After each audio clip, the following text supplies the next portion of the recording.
What's up, everybody? Hello and welcome to episode number 263 of the VK Bros with Jason and Alex Von Cannell. Jam-packed show today, as usual, but I just realised before we started recording that today is actually our 5th anniversary show. So congratulations, Alex. Whoppa. Whoppa! 5 years of straight weekly podcasting. Congratulations, man. Did you ever think we were going to get here? I actually did. Yeah. I did because I enjoy it, and I think that the way that it sets my brain up to think about things for the week, I really enjoy, and I'll do it if no one listens. So yeah, me too. So look, I just want to say thank you for all of the listeners and viewers who have joined us on this journey, especially those of you who've still with us now, who've been with us since the beginning. We really appreciate you being here. To help us celebrate our birthday, please like the show, please share it with a friend, please subscribe, do all those lovely things. Please send us some crypto using the receive addresses below.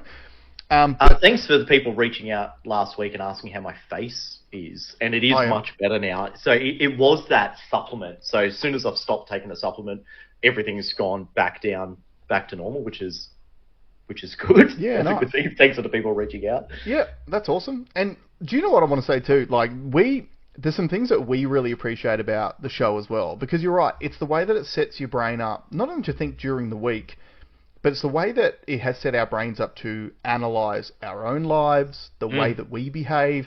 Both, any of you who've been around for long enough would know that both of us were a lot fatter 5 years ago when we first started the show, coming out of the motor industry. There is something about putting your face up on a screen for an hour and a half a week that makes you want your face to not be so fat.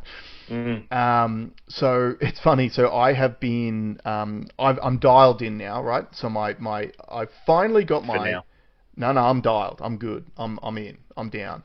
I've dialed in my fat loss journey, and it's so funny. I was talking to a friend of mine about it during the week. So your pathway is different to my pathway. Your pathway is the gym, getting big, getting strong. Like that's the sort of that's your plan, and that's what you want to do. Mine's a little bit the opposite. I want to trim down a little bit, get lean, because for work it makes it a lot easier if I'm not carrying around an extra 10 or 15 kilos worth of useless body fat, right? Plus, I want to get back to playing sports at some point too. So dropping some kilos, so I'm more athletic. That's going to be great. And talking to a friend of mine about it during the week, they're going through a similar weight loss journey, and I was like, the amount of research that I have done in my life on health, fitness, nutrition, and I'm like, I've done it all. I've done, fasting. I've done the cold exposure in the mornings to promote brown fat burning. I've done, heavy weights, light weights, different fad diets, this, that. I've done it all. Do you know the only thing that I've never actually tried, Alex? Calorie counting. Eating less food. Consistency. Just eating less food. Yeah. Just eating less food. So I've got a plan now. I'm on it. I've been doing it for about 3 weeks. And I've got to say, the number one thing about this plan is I've removed all processed foods. So I no longer am eating processed foods. And the biggest indicators that I'm on the right path, it's not fat loss or anything like that. Because it takes, I've said it before, I got really unhealthy over a long period of time. I'm going to get healthy over a long period of time. So you're right, it's consistency, it's everything like that. But the things that I've noticed instantly over the last 2 weeks is I have no joint pain anymore. So I've got, I don't know if I've mentioned on the show before, I've got degeneration in both my ankles just from years of sports, and all the cartilage is worn away. So I get some sort of early onset arthritis symptoms in my ankles, gone. I can get really bad dandruff, and it's like a psoriasis on my scalp. And I've just thought for years it's been because I work outside, I've got a hat on, I'm sweating, it's hot. Like, it's probably the prime environment to grow fungus or whatever gross stuff causes that psoriasis. It's gone. And I've literally it's same as you've identified in yourself, your vitamin B allergy. For me, I think it's either carbs or sugars or something. If I've cut those out, psoriasis is gone. I've got a nice black shirt on today. Don't need to do these ones. Feeling good, and I'm locked in. So, well, the thing that I want to see from you, the only thing I want to see is that in 6 months' time, you're still doing it. That's it. That's all you need to do is Consistency will set you free. In 6 months' time, I'll show my abs on the show. Well, it's be cool. See, I heard the saying through the week that I was talking about optimization with a friend of mine, and the saying was, we were talking about abs. Yep. If you're showing, you ain't growing. Well, look, it's true. And like I said, I'm not trying to build massive stacks of muscle like you are. Like, that's your goal. For me, it's not functional. It doesn't work for my life. So I just want to have muscle. Obviously, I'm still lifting weights and everything like that. I'm just not going super heavy because I don't like the muscle and what's it called? Nervous system fatigue that comes after a big heavy lifting session. It's just not functional at work, and also not with young kids. So, well, let me bring up another. So this is a different mental challenge. Yep. But speaking about our own mental demons, I don't know if I've spoken about on the show that I'm doing. I'm using a app has reached out to me about a sponsorship deal on a project that I'm working. Right. And in doing so, they said, "Well, use the app and see if you like it." And I really do like it. I've suggested they sponsor this show. They're not keen, so I'm not going to name them. Right. Because unless they're going to pay us, don't. They're paying me for something else, which is nice. Thank you. But if you want to be on this show, you got to give us some money, and I'll spruik it. But anyway, I've been using no scrubs. Yeah, and what I've been doing is essentially doing some crypto trading, with the goal being have a set amount of money that's in it, do one trade per day. That at the moment I'm just trying to get it to pay for my coffees. Right. Okay, so call my coffees $5 a day. I just want to make $5 a day consistently. Yep. And I've learnt that I have to spend about I've got about $1,000 US in this. What's that? $1,600 US. One trade per day. On a very low risk scalp trade, very small trade. I'm only looking for a little pipette of a movement. Yep. And I'm just taking a screenshot of the chart. I punch it into ChatGPT. It knows what I'm asking now. It tells me what I should do. It has been really successful, except my account is down almost 20%. And here's why. And here's why it's a good thing. Here's why it's a good thing. It's a terrible thing because it made me realize the only time I really lose. So when you're trading, it's okay to lose some as long as you win a higher proportion or win a higher value than what you lose. You put stop losses in to protect yourself from the downside. As long as you've got some upside and there's more ups than there are downs, you still win. Okay.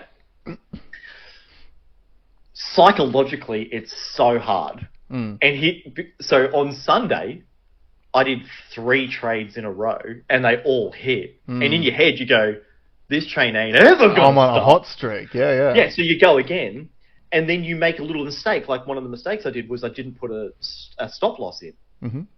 And then it went too low and it's like, well, I don't want to put it in now because I'm going to lose really big. Yeah. And then I lost more. Huge.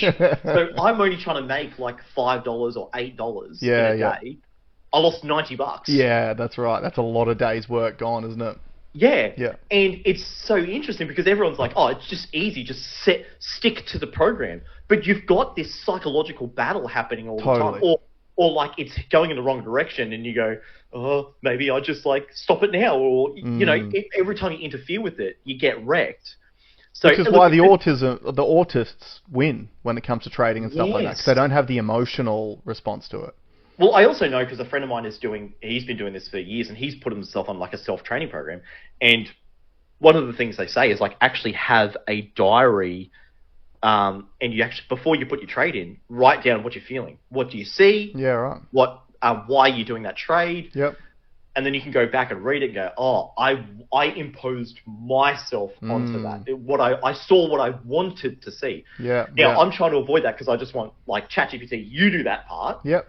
But if I stick to that plan, it's great.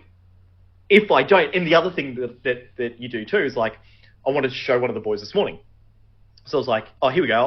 I'll wait because I'm trying to do these trades from bed, with the goal being work 30 seconds a day, initially start paying for my coffees. So let's say if I once I dial this in, essentially $1,000 US pays for my coffees. Yeah.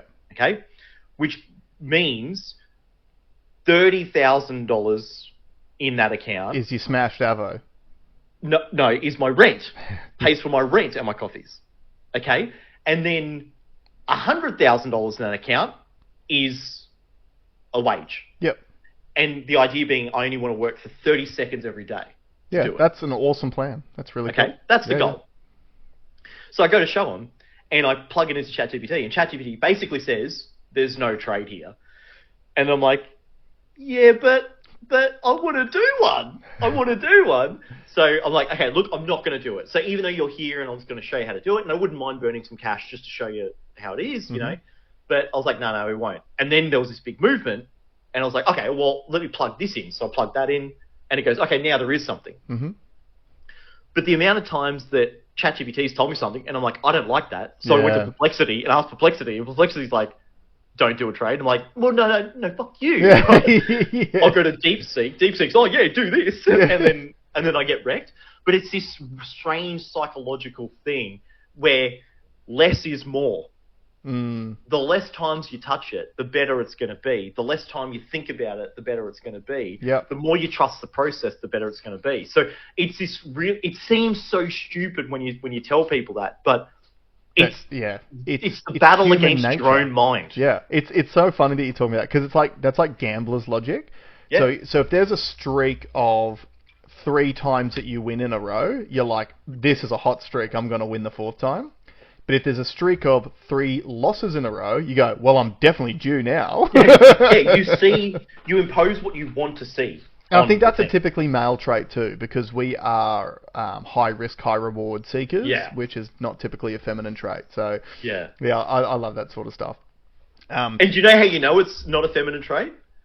It's because when I mentioned at the gym, the girls in the gym's eyes rolled so far back. They dry up immediately. Yeah. Even their eyes dry up. Now, when you're rich from only working 30 seconds a day, then they'll be interested in talking to you. But they don't want to know how you got there.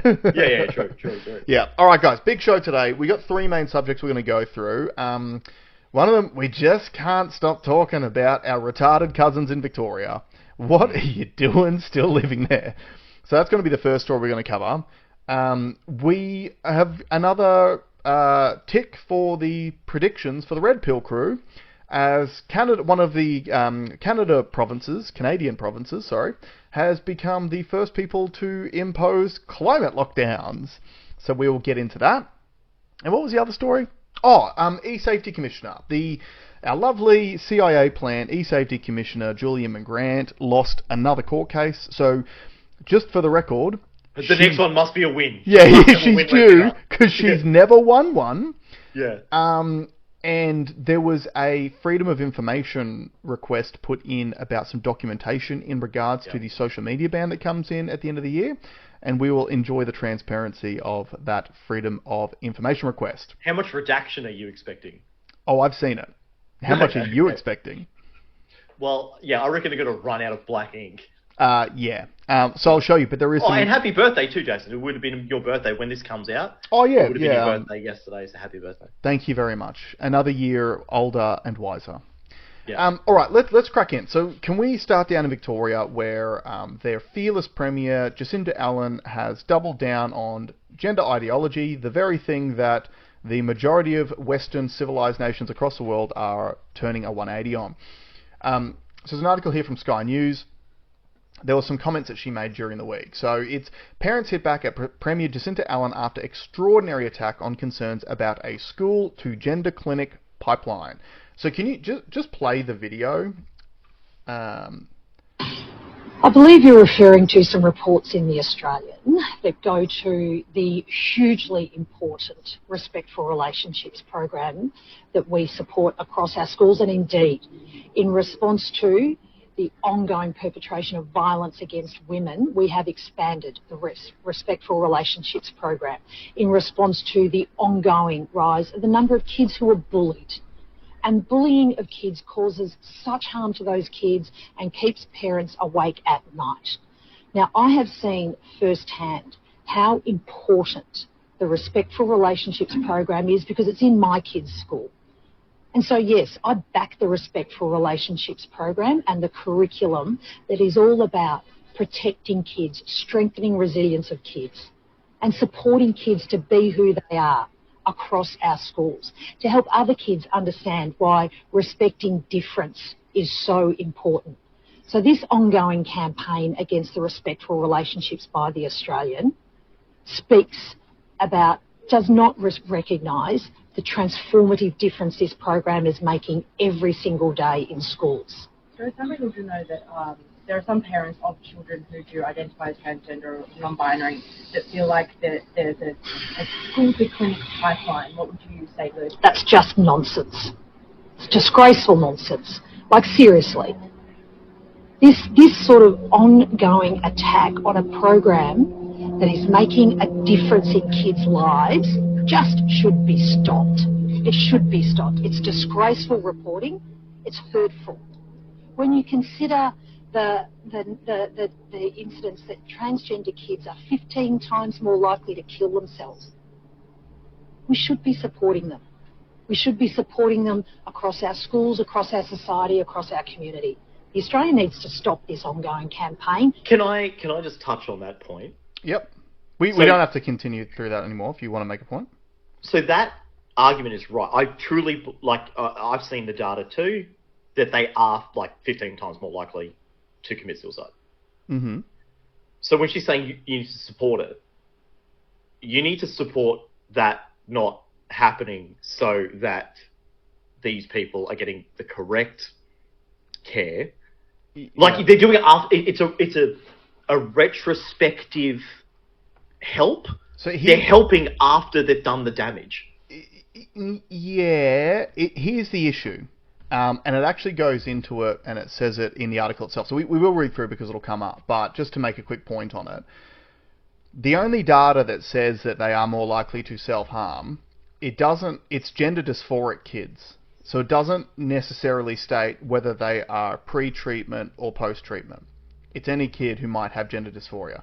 And the issue that you've got is all these kids, generally gender dysphoria comes along with other mental illnesses such as autism or anxiety and a bunch of other things. So to actually ascertain which one caused the suicidal ideation, you can't claim it's all just because of they're the wrong gender. They're already anxious. They've probably already got autism.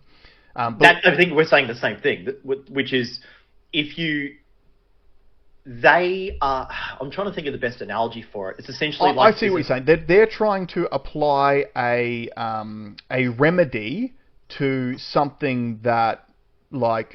after effect. So yeah. So instead of remedying what you said, those ideation things, or the anxiety things, instead of remedying that earlier, we're building a process, a program to remedy the damage after the fact. And I think the reason for that is because it's very easy to get people on board to say, hey, we're doing the right thing, we're doing the right thing, of course. doing the right thing, instead of actually doing the real thing that would add some real help, which is to help these kids before it gets to that. Of course, yeah, absolutely.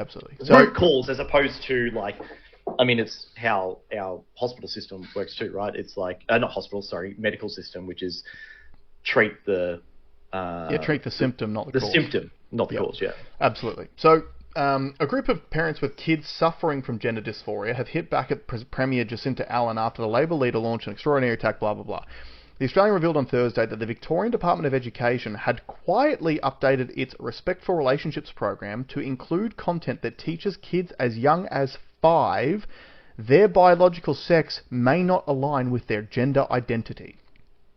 The report included concerns from a spokeswoman from parents of adolescents with gender distress that there was a school-to-gender clinic pipeline which was pushing kids towards irreversible medical interventions. Premier Allen blasted the reporting, blah, blah, don't have to read that, we already heard her. The Premier then took aim at the parents' concerns, branding them disgraceful nonsense and claiming transgender kids are 15 times more likely to kill themselves. In a letter responding to the Premier, the parents of adolescents and with gender distress accused Ms. Allen of making alarmist and irresponsible claims in relation to suicide which were not supported by data. In quotes, "You made the alarming suggestion of a 15 times higher rate of suicide amongst transgender children. We believe this figure comes from survey data and concerned thoughts of suicide rather than completed suicide," the parents wrote. Data shows suicide rates for transgender youth, while elevated, remain extremely low, and as many also suffer from co-occurring conditions like autism spectrum disorder, eating disorders, anxiety, etc., which have similar levels of risk, a direct correlation can't be made, the parents wrote. Neither affirmation nor medicalization impacts this suicide risk or suicidal ideation, and there is no evidence that programs introducing unevidenced concepts of gender identity are beneficial to the mental health of children or adolescents. So this is a little excerpt here. This is from the materials that they're showing 5-year-olds. So it's got this... Just before you say this, I said it on last week's show that I got this wrong years ago on this show where I said, this is just crazy American stuff, left-wing crazy shit. It's never coming here. And then I literally read it in the Australian syllabus here, and I was shocked. I was like, oh man, this stuff is real. Yeah. So here we go. So here's an expert from a case study involving a transgender girl that's in that documentation. Stacey is a transgender girl. She dresses like the other girls, plays with them, and everything seems fine. But one day, Lara says Stacey should be in the boys' team at sports, not the girls' team. Asked, is it true that Stacey would not be allowed to be in the girls' team with the other girls? What could Stacey do or say? Sample responses might include 1. Yes, I can play with the girls' team because I'm a girl. 2. Go and ask the teacher if you don't believe me. Our teacher says I belong in the girls' team. So, continue on. The parents' group's concerns are supported by findings from a comprehensive independent review into gender dysphoria treatment in the UK found that the evidence does not adequately support the claim that gender-affirming treatment reduces suicide risk. We covered this on the show when that came out. It was the CAS review. They literally tried to block the findings of that review coming out for like 6 months. The Australian Institute of Health and Welfare's website also states there is, in quotes, no reliable national data on rates of suicide and self-harm among LGBTIQ plus communities in Australia. In the letter to Ms. Allen, parents of adolescents with gender distress requested the Premier meet with them to hear about their experiences, noting Education Minister Ben Carroll and his departmental secretary had refused to engage with their attempts to organise a meeting for the past year. In its report on Thursday, the Australian revealed new content had been added to the Respectful Relationships program. The content aimed at kids in their first year of primary school includes a case study involving a transgender girl named Stacey that we just read out, so you can continue on. The curriculum also seeks to educate the 5- and 6-year-old students about the notion of being transgender by telling them that some people feel they did not get a good match for their body parts and they do not want to be called a boy or a girl, but rather something that is right for them. Parents of adolescents with gender distress letters states the group believe these programs which invite children to question their sex and therefore their comfort in their own bodies based on stereotypes create unnecessary anxiety and confusion, particularly for gender non-conforming or neurodiverse children. We hope Can I, like, just to try and I don't know if this is going to come off the wrong way, but if you told a 5-year-old, no, the sky's green, that's green. No, the sky's green. No, it's green. Yeah. And if you told them that every day, and if you had the high authority, if you had your teachers do it, and if you had your parents do it, what do you think? What's the outcome of that? They'll think the sky's green. And it's not. And even if they don't believe the sky is green, they will say the sky is green because they are scared of the consequences of saying it's not green. Yep. Yeah. Absolutely. But I like this because Sky News interviewed a Queensland psychologist, the land of the free. Speaking of Sky News Australian on Thursday evening, Queensland psychiatrist Andrew Amos agreed the content in the curriculum could be extremely harmful to kids. Dr. Amos said kids start to develop an understanding of sex characteristics at a reasonably young age, but this is mostly at the level of play. The way that kids learn is that they play with ideas. They play with clothes, they play with toys. What's happening, though, is in the school and in the clinic, people with a very strong political idea about what should happen with kids are then pushing them into a pipeline that really will follow them for the rest of their lives and do a lot of harm to them, he said. We haven't got any good evidence that it helps kids, and we know that it does significant and irreversible harm to them. So yeah, I think it's extremely inappropriate to be teaching 5-year-olds this sort of sexualized idea that you can be born into the wrong body. So that's the end of that article. Now, a couple of points that I want to make on this. The rest of the world is moving away from transgender ideology. Yeah. Completely done a 180, and the places that you should probably cite the most are the like Scandinavian countries, the most left-leaning nations who were the pioneers of this stuff, and they have all looked at the data and gone, we've not helped any of these kids at all, so we're moving away from it. The UK, I think we covered on the show about a year ago, completely shut down a place called the Tavistock Clinic. They were the largest gender clinic in the UK because a review into the Tavistock Clinic showed that they had zero evidence the gender affirming care they were giving kids had zero evidence backing it up. So they've closed the clinic down. Queensland, you're not seeing this stuff everywhere. Victoria is pushing it full on. And look, I've said on the show before, gender dysphoria is the only mental illness that we treat by affirming that the person has the thing that they think that they have. So if you have a young girl who is clearly anorexic come up to you and say, I'm too fat, you don't go, yeah, you are too fat, put down the fork, stop eating, fatty. You would never do that. You would help that girl try to move past those negative feelings and become healthy again. That's what a normal person would do. And that's actually what, like, the treatment for it is, like, through psychology. And yet, for some reason, when it comes to gender dysphoria, we've literally, the medical community, the treatment pathway is the affirmation model. And that sounds like the correct thing to do. But in my mind, if my son comes up to me and says, hey, Dad, I think I'm a girl, I would affirm that his gender is a boy. Because he is a boy. And I would help him feel comfortable within his own skin, rather than going, yeah, bro, you're actually a girl born in a boy's body. Let's go to the clinic and cut your bits off. This is insanity. And there will be a time in the not so distant future where our society will look back on this stuff and go, I cannot believe the absolute barbarism that we imposed on our children for the sake of not looking like a bad person. That's all this comes down to. This is well-meaning parents who are confused because, again, one of the biggest issues that I have with parents in today's day and age is we have handed over our responsibility of our children to supposed experts.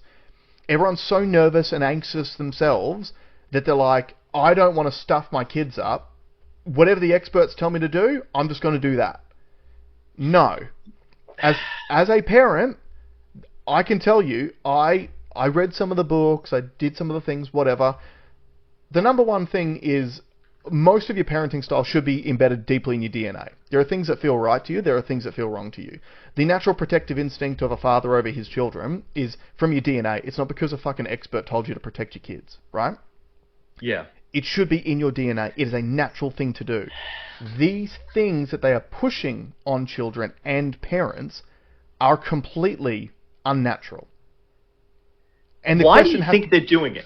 Why do I think they're doing it? Yeah. Personally, I think it is to detach children from reality. If you so it's all about government control for me. And it's not a coincidence that this gender stuff is pushed by leftist politicians all over the world, because it's a divide and conquer thing, right? If you create all these different protected classes and then pretend to be the person who stands up for that protected class, you're number one guaranteeing that they're going to vote for you, because the sales pitch is literally this. Well, you either vote for us, who we put in these respectful partnership pathways in schools to educate people about people as special as you, or your alternative is that right-wing asshole who's going to tell you that you don't exist. Like, that's the sales pitch. But we saw this during COVID. The only reason why COVID stopped was because the data became irrefutable that the vaccines didn't work and that COVID itself wasn't that deadly. Yeah. If you can take kids and teach them that something as fundamentally ingrained in the human psyche as what's a boy and what's a girl, because I can tell you right now, no parent pushes that on their kids. The kids can just tell the difference. From the age they can talk, they can tell you what a boy is, what a girl is. They just know.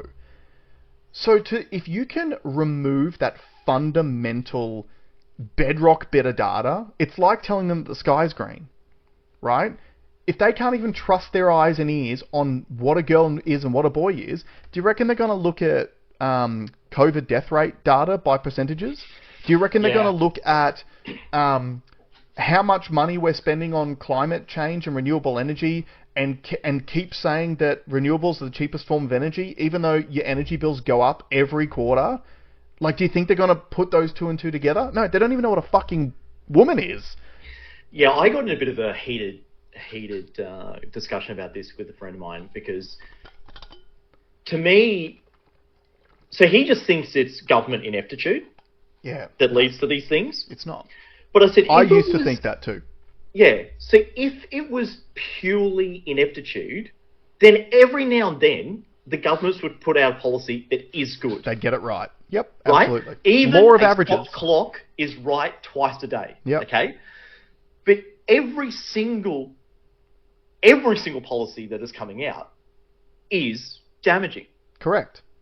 And every single method that they use is exactly the same. Let's pick someone that we know is going through it. And we know these transgender people are absolutely going through it. They're having a shit time. Mm-hmm. So saying that you care about them is the best thing that you can say. Yeah. Right? And it's going to absolve you from anything. I even had a... I'm going to... Side note, make sure you bring me back to the point. But even today in the gym, I was talking to a guy and I made a joke about the march that's coming up, because I think it's a pro-Palestine one, but there's also a march that looks like it's going to be a white nationalist thing. And well, it's a pro-Australia march is how it started. Yeah. Now there's a lot of... people are co-opting it. Mud being thrown in the water, saying... Yeah. Essentially, what they're trying to do is try to have people who want to march for Australia not march because they're concerned about being painted as white nationalists. Yeah. So, and then he obviously felt very strongly about it. He's going to the march, but he thinks... he's marching for Palestine. Which I didn't even know was a thing. I thought that was a while ago. So maybe there's another march that's been organised. That's not showing up in my algorithm, right? Right. And I said, like,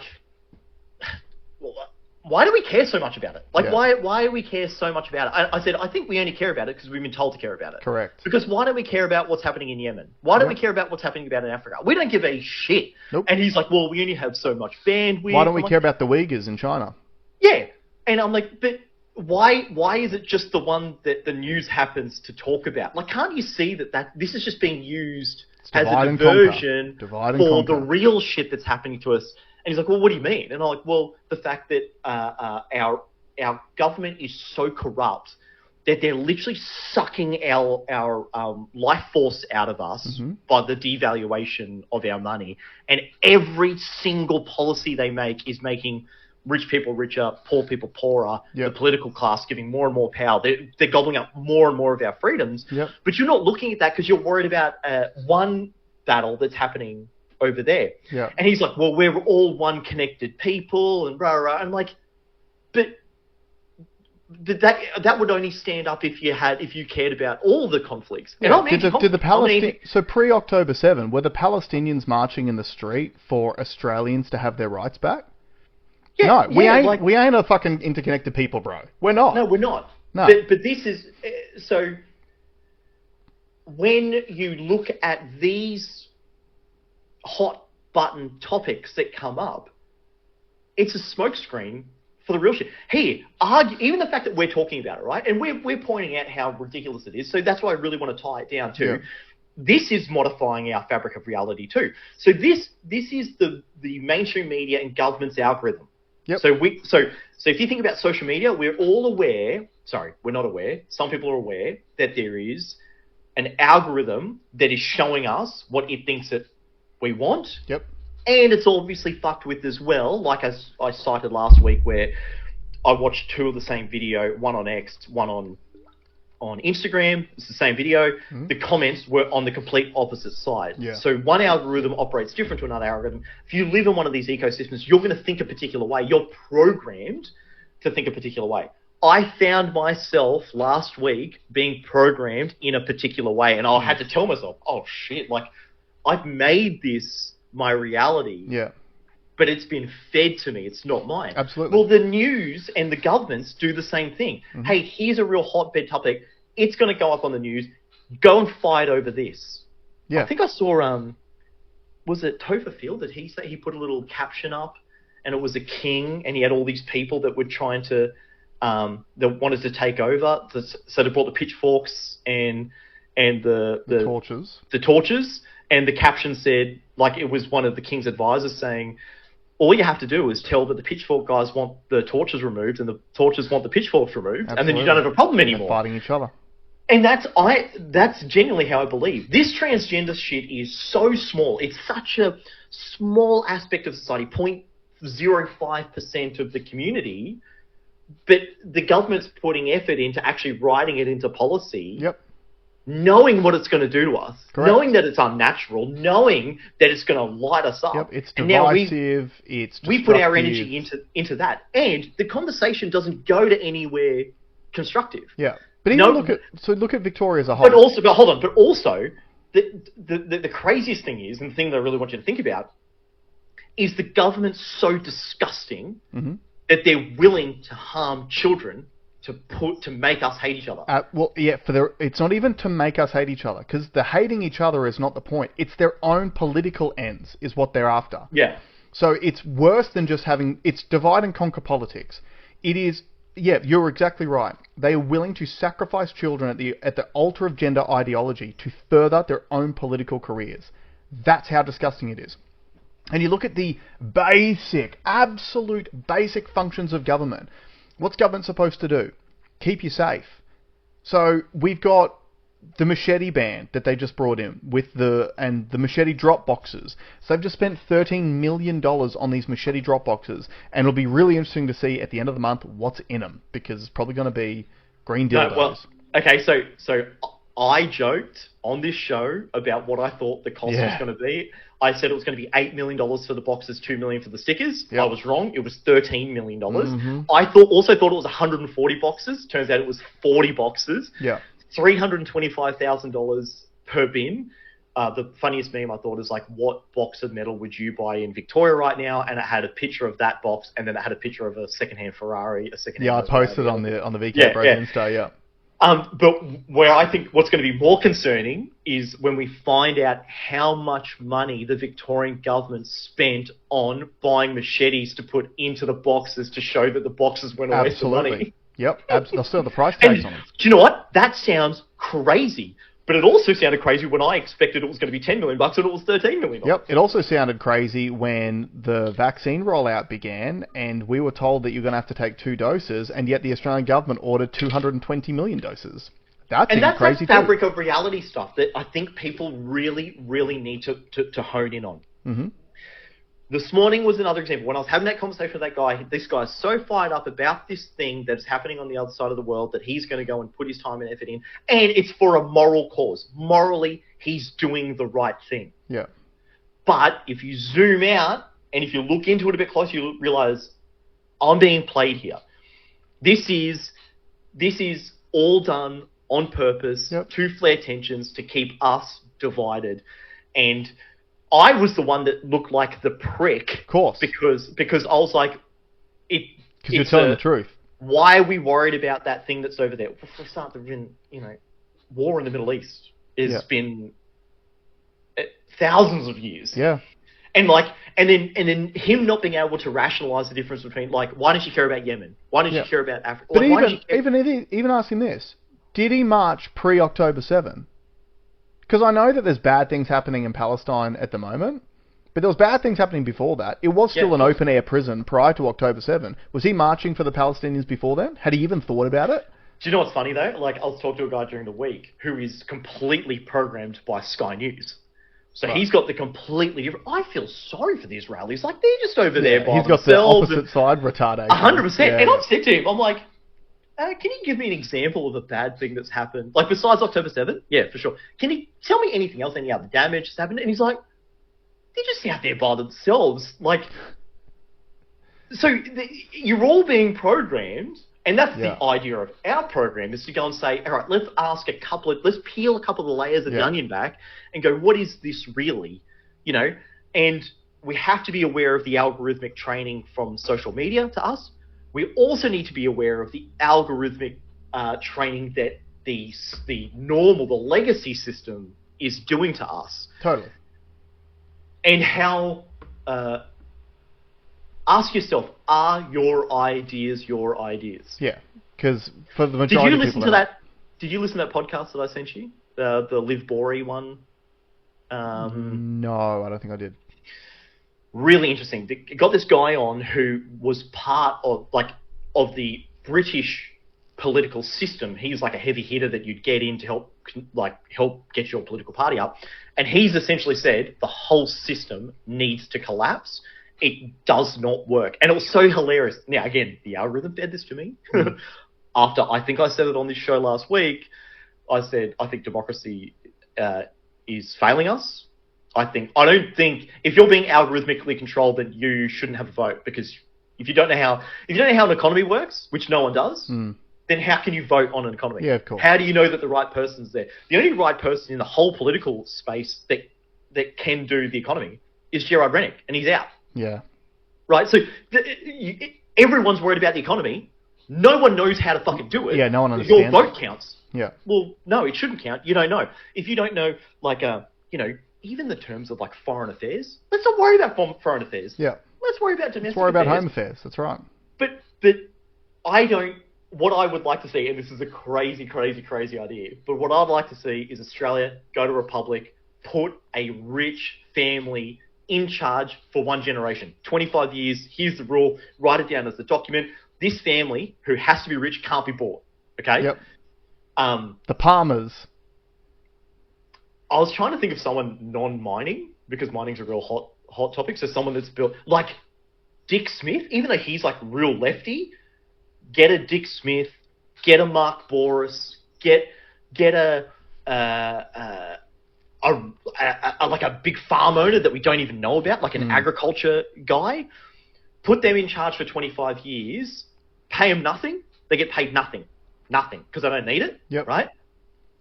And then after 25 years, it goes back to a democracy, but let him go and fix it first, because we need it. We need some long-term thing. I didn't make the point last week because I forgot to come back to it, but the key point for me is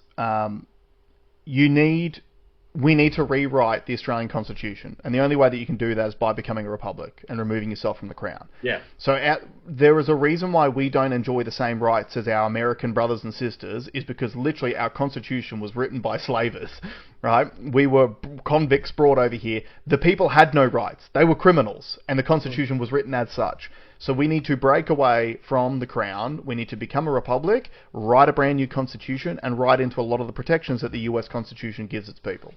That's step one. And why it will never happen is because we're too busy arguing over dumb shit. Because the majority still has slave mindset. So going back to the original point, I think this is beyond government ineptitude, because logic would say that if it was just you are dumb, then every now and then you'd get something right. Yeah, of course. The fact that they never get anything right means that it's planned. Now, he argues that, look, there are obviously vested interests and people that are pulling the strings that aren't politicians, or they're just out there trying to grease their own wheels. Mm-hmm. But my argument for that too is, for example, why the big push for communist ideals? Sure, it enriches the people that get to make the decisions. But if you also went the complete other way, went full capitalist, there's going to be more money to be had. So you could be more rich, you could be more corrupt. Yeah, but there's also more threats for the political class. So look at Elon Musk, right? The political elite were shit scared of Elon Musk because he can't be controlled. He's one of the most powerful people on the planet, just sheerly down to the amount of money he's got. That scares weak people who want to become politicians and control everyone. Like in communism, it's the easiest way to control people. But actually, you know what? Here's the thing though. This is something that I was talking to one of our Victorian viewers during the week, because again, they think it's wild. Like, they've got protests every week with Palestinians marching through the streets, Palestinian flags, marching pro-Palestine, and like, it's just wild to see that and it's like, I think on one of the ones maybe in Sydney recently, they were like burning the Australian flag, and it's like, dude, you're in Australia. Australia gives you the right to be able to march in support of your home nation. Just don't fucking disrespect the country that's giving you so much. But here's the thing that, because I was asking, because we talk about how retarded Victoria is, and it's getting worse every day. And you go, what is going to be the straw that breaks the camel's back? What will actually make the people go, this isn't working, we need to change?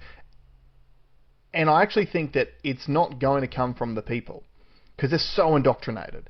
And the problem with the indoctrination for the people is it's this mixture of like white guilt complex, colonialist background, privileges that you enjoy that other people... oppressed. Yep, all of that sort of stuff, which means that they will never advocate for themselves, ever. So the thing that you're talking about before about how people can become so easily divided, I know where that comes from because I saw it during COVID. It is an opportunity for weak losers to have unearned social clout. Yeah. It is unearned social clout. So putting your mask on and having the I'm vaccinated sticker on during COVID gave weak losers social clout that they've never enjoyed before in their lives. As gross as it sounds, it's true. It's true, right? Yeah. It was a way of them getting a one-up on someone else. It's unearned social clout. Marching for Palestine gives you unearned social clout. Because guess what? Nothing's going to happen to you in this country if you march for Palestine. The police will protect you. The politicians will protect you. Yeah, all of those but things. no one's going to march. Why is no one marching on our Federal Reserve Bank? Yeah, and who's pumped asset prices by 40%? Exactly. So why? We've never done that. So here's the thing. Do you know when it's going to change in places like Victoria? And you're actually starting to see this in the US? So, I don't know if you guys remember, during the Trump v. Kamala presidential campaign, one of the bits of news that I picked up and spoke about on the show was that there were political advertising staffers from Australia that were working on the Kamala Harris marketing team, who was also working for the Queensland Labor government. And which is why you saw the exact same marketing tools being used between those two campaigns, one of which was abortion, right? All they spoke about was fucking abortion all the time, because both of those campaigns were doing it because it was one of those hot button issues, which again gets women on board, makes men too nervous to speak about it, right? It was just a marketing tool. And again, this is what is so gross about leftist politics. You are not advocating for the weak. You are abusing the weak for your own political gain. You're using them. That's what you're actually doing. So yeah, at that time, you had this this clear connection between the Democrat Party in America, between the Labor Party in the UK, and between the Labor Party in Australia, where they're all colluding, sharing ideas, and it's marketing. It's nothing to do with doing the right thing by you or disadvantaged groups. It is marketing, pure and simple. And all three of those countries, and if you can include Canada as well, they have done the exact same thing, which is import immigrants. Yeah. All of them. Yeah. And the UK. Yep, UK was the same. So UK, Australia, Canada, America, under the leftist governments, was all importing immigrants. And the whole purpose of importing immigrants was to entrench voting blocks forever, right? Because if you're the one who brings them in and gives them welfare, which we know we're doing in Australia, we know they were doing it in America, we know they're doing it in the UK, and we know they're doing it in Canada. If you bring these people in and you house them and you give them a monthly wage and they know they have to work, who do you think they're going to vote for? Of course they're going to vote for you, right? Yeah. So the whole idea was to bring these groups in, and then you literally entrench leftist politicians in power forever. It's what happened in California, right? in California, they brought all the immigrants in, and then I think it was, I can't remember who it was underneath, but it was a governor who gave them amnesty, and all of a sudden all those immigrants became legal citizens of California, and then they could vote, and then California's been a blue state ever since. Yeah. I mean, Matt Barry talks about it in his address, what is it, Flat Out Like a Country Sinking? Yep. And he pulls up the maps and shows where all the social housing development approvals are. Correct. Are all in liberal areas. Yep. So they're literally planting...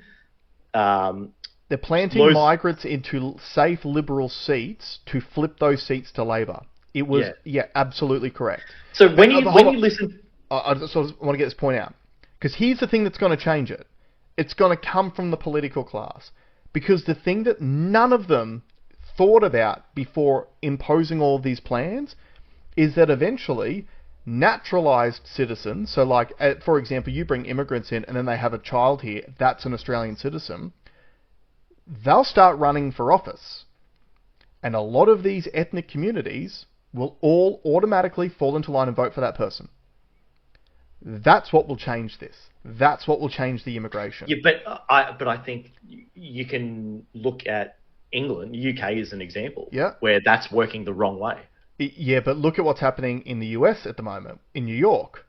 So Zoran Mamdani, who is now the Democratic nominee for governor of New York, who is a Muslim socialist, like, consider this.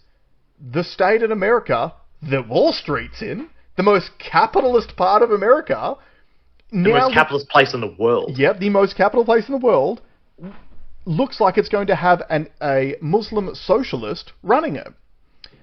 And it's freaking the political class out now, to the point where there are people on the right side of politics trying to campaign for Andrew Cuomo to beat him. They hate Cuomo. Yeah. But there's nothing that the elites hate more, especially the money elites, than socialism. They're like, no, this is too far now. And the problem is what was New York? A sanctuary city.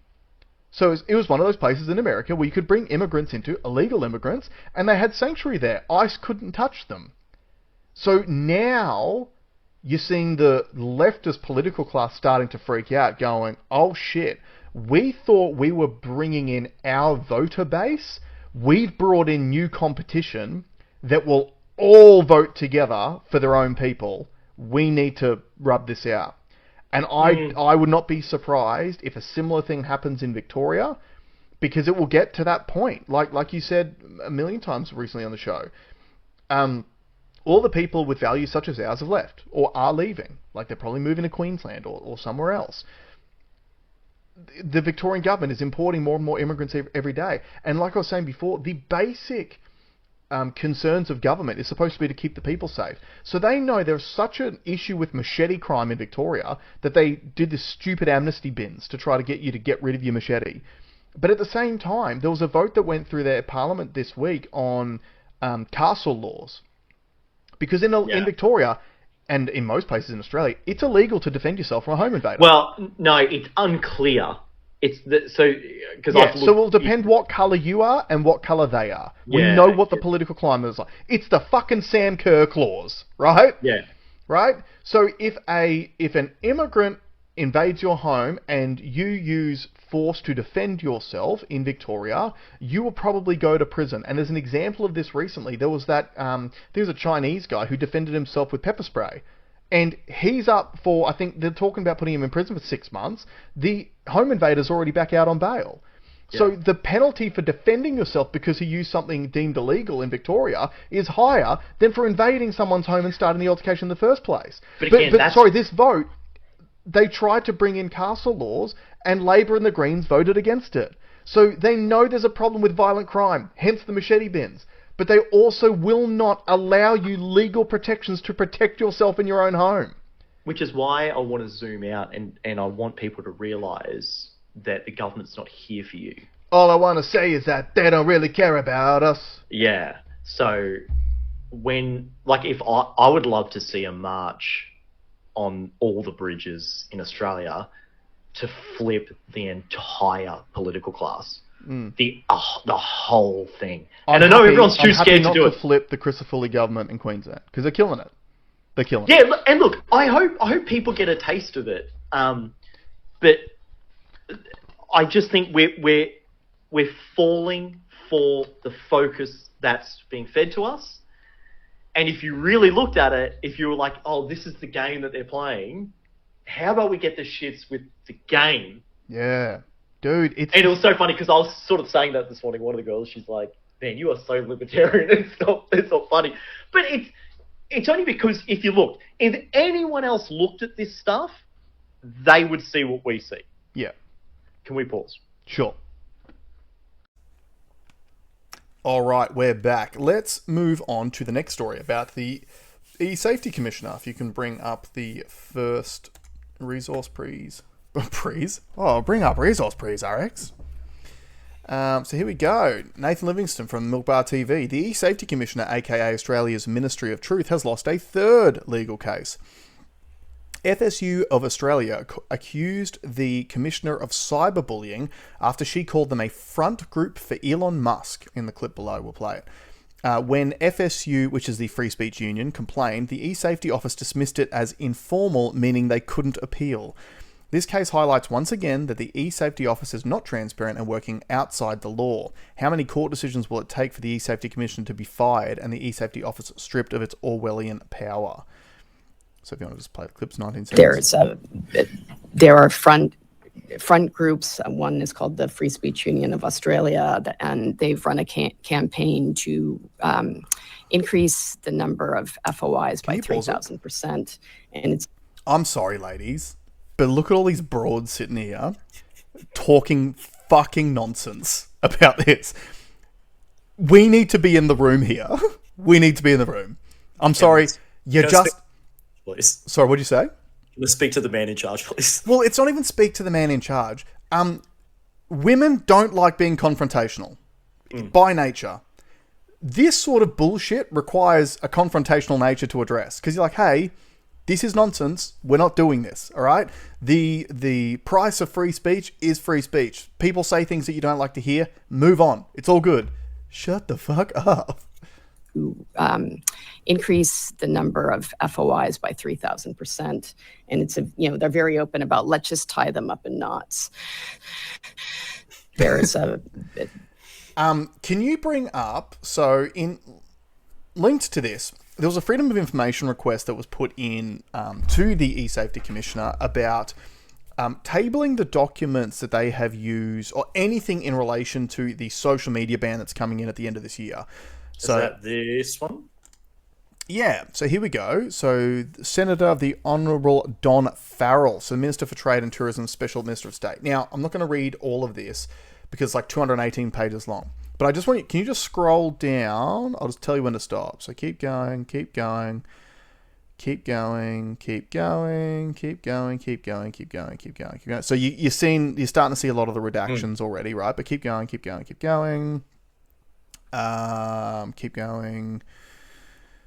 Okay, so then it comes down to... Okay, stop, go up. Okay, this is where it begins. But here's the thing that I want to highlight for people out of these documents. So this is a document... This is the meeting/event brief. So from May 2025, the meeting was the introductory meeting with Google. The venue was virtual. They were meeting with Miss Rachel Lord, Public Policy Senior Manager of Google Australia and YouTube. You requested the introductory meeting with Google to discuss the government's approach to social media regulation. Now, here's what I found interesting about the redactions. Underneath it says, our proposed objectives to highlight the government's approach to social media regulation, including the draft rules for the social media minimum age legislation. And then there's 4 other points that are all redacted. So the objective of a government run department in cahoots with a private company. Yep. Public company, sorry. The only 20% of it is available for us to consume. The rest of it is too secretive to show. Correct. And this is one of those things which, when you were saying before that democracy is not working, you are right, because how is a citizenry supposed to make informed choices when they're not given the information? Totally. And it is clear as day that the government's meeting with Google, they have objectives to get out of their meeting with Google of things that our government wants from Google, and only one of those objectives is the draft rules for the social media minimum age legislation. Which is the thing that we've all been talking about. Yep. There's 4 other things that they don't want us to know about. And now, we're not going to read any of it, but just do a quick scroll down through the pages. Maybe just you'll read the top bit.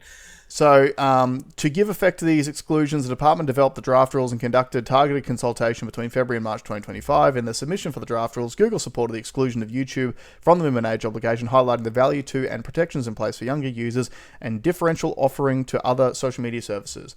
Now, just grab the bar and just slowly drag the bar down to the bottom.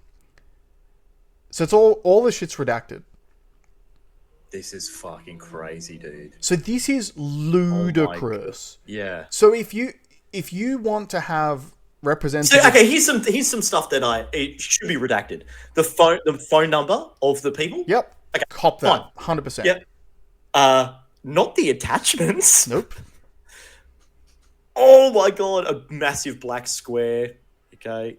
Or another black square. Another black square. Yeah, so look, you're getting the point, bro. So again, I just want to highlight the fact the eSafety Commissioner is just a microcosm for woke authoritarianism.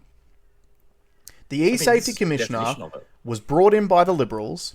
The whole and sole purpose of the eSafety Commissioner at the time was to keep children safe online and remove child pornography. Interesting. Look, these advisors, which I'm sure will be like consultant lawyers. Yep. Their names are redacted. KPMG people. Yeah, look, so senior advisor, relevant advisor, senior advisor, relevant advisor have been... Yep.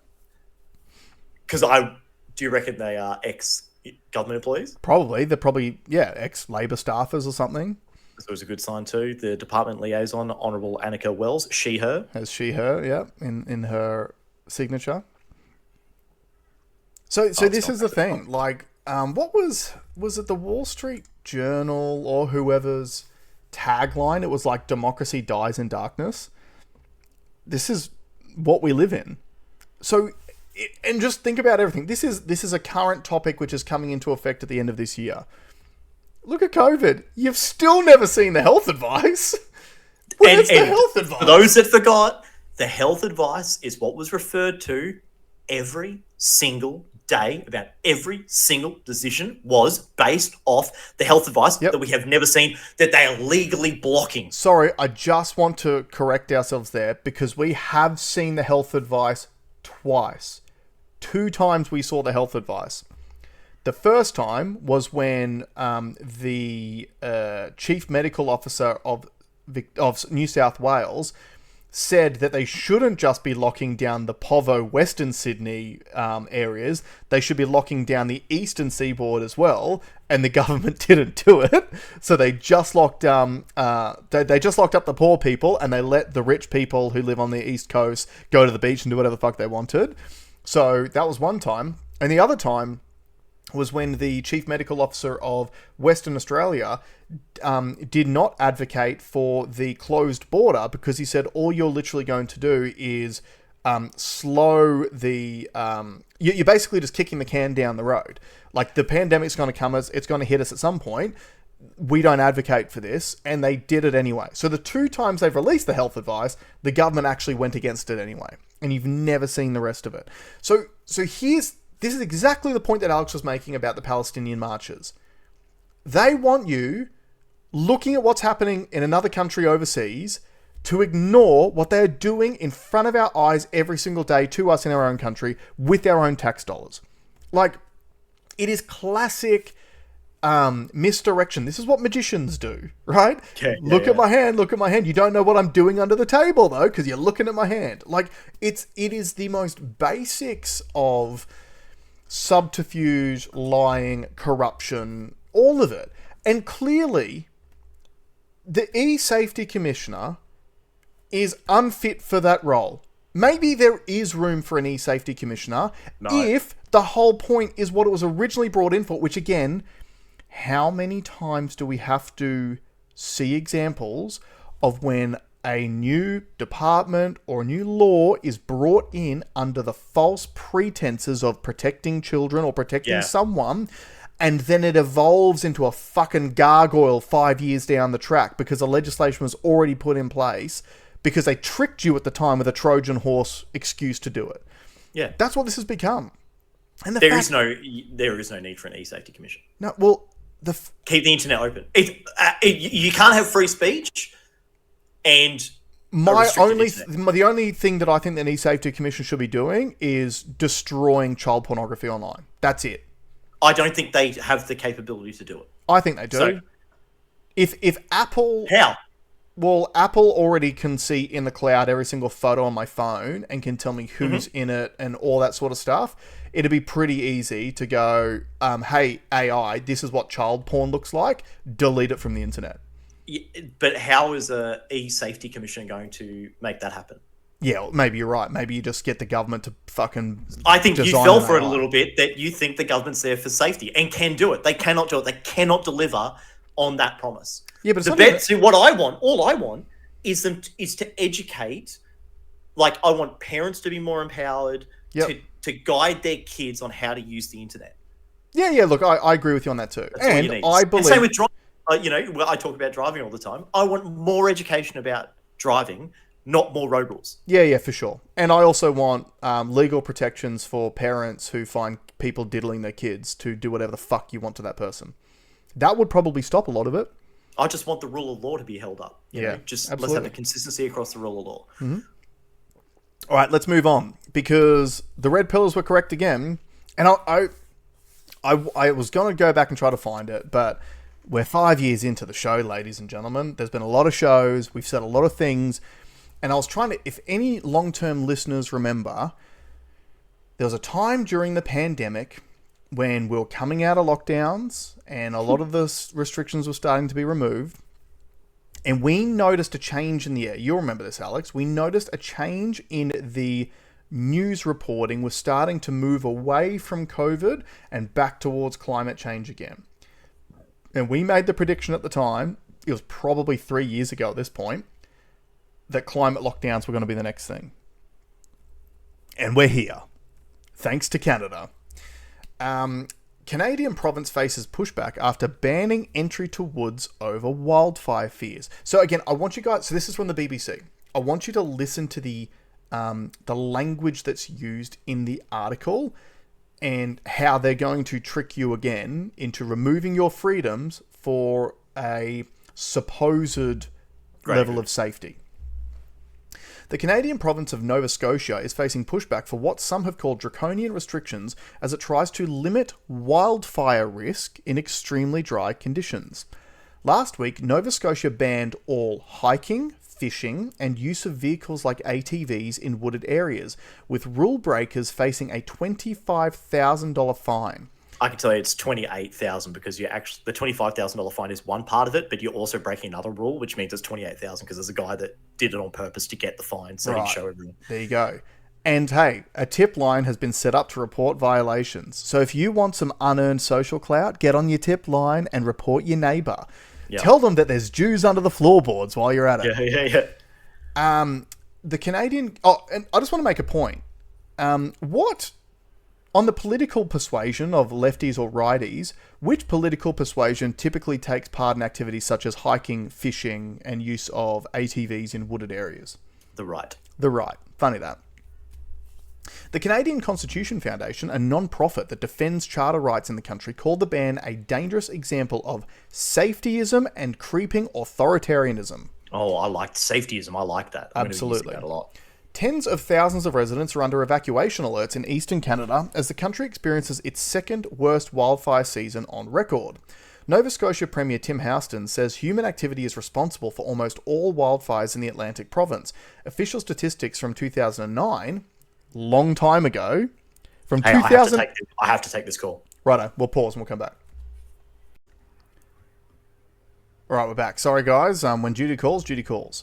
So yeah, I just want to note that Tim Houston has quoted official statistics from 2009. How the fuck are 2009 statistics relevant today? That was 16 years ago, bro. It's got to do with the invention of fire and... Yeah. So I've just looked up, using ChatGPT during the break, what is the most notable cause over the last 5 years. And they do say that the majority are actually caused by humans, but it's like 60% are human caused versus the other 33% are... the other 40% are caused by lightning.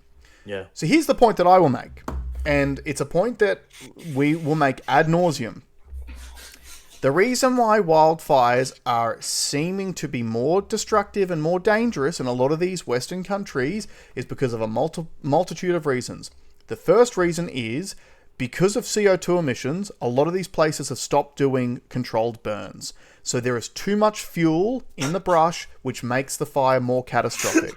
Hold on that note, did you see Chris Bowen? No, it was texted to the group. Oh, I texted Chris it to the group. Bowen talking about how the Aboriginal community for tens of thousands of years used back burning as a way to manage the land. And we believe in that so much that we're going to bring in a carbon tax to support it. How about you just do the back burning? And how about you just do the back burning? Literally saying the way the indigenous peoples do it actually prevents CO2 emissions. It's so gay, man. Anyway, so we no longer manage the forest correctly. And mainly leftist-run places, they no longer manage them correctly because even in like California, we mentioned this during the fires earlier this year, the Californian residents, because they were so hoodwinked by the climate change thing, they voted against doing backburns. And then they had these catastrophic wildfires. So that is one part of it. But the other thing too is that these fires are caused by lightning as well. So yeah, some humans set fires. A lot of them are actually volunteer firefighters too. Yeah. Right? Firebugs. Yep, firebugs, which we know that's a problem. But again, this is this creeping safetyism. Oh, sorry. The other thing that makes fires seem more catastrophic is because we've all experienced 40% inflation on everything over the last 5 years. If you have to repair a house today, it's 40% more expensive than it was 5 years ago. So then they quote the cost of repairs from these fires, and they go, it's astronomically higher than it's ever been before. It's got nothing to do with the fires doing more damage. It's to repair the same level of damage costs you 40% more. Therefore, it seems like it's worse. We did talk about this. These figures aren't accounted. Like inflation hasn't been accounted for. That's right. Yeah, it's not a fair test. And also you've got states like Victoria that are that can't afford a rural fire truck that costs $500,000, but can afford $300,000 per metal bin. Yeah, and they can afford to knock down 45 social housing towers and rebuild them. Yeah. All right, let's continue. Nova Scotia... Oh, sorry. So we mentioned that. So he used... To justify what he's doing, he used statistics from 2009. On Wednesday, he defended the ban, which was announced last week, calling the province a tinderbox that has not been seen any rain since June. In quotes, "I get that people want to go for a hike or want to go for a walk in the woods with their dog," Houston said during a wildfire update with officials.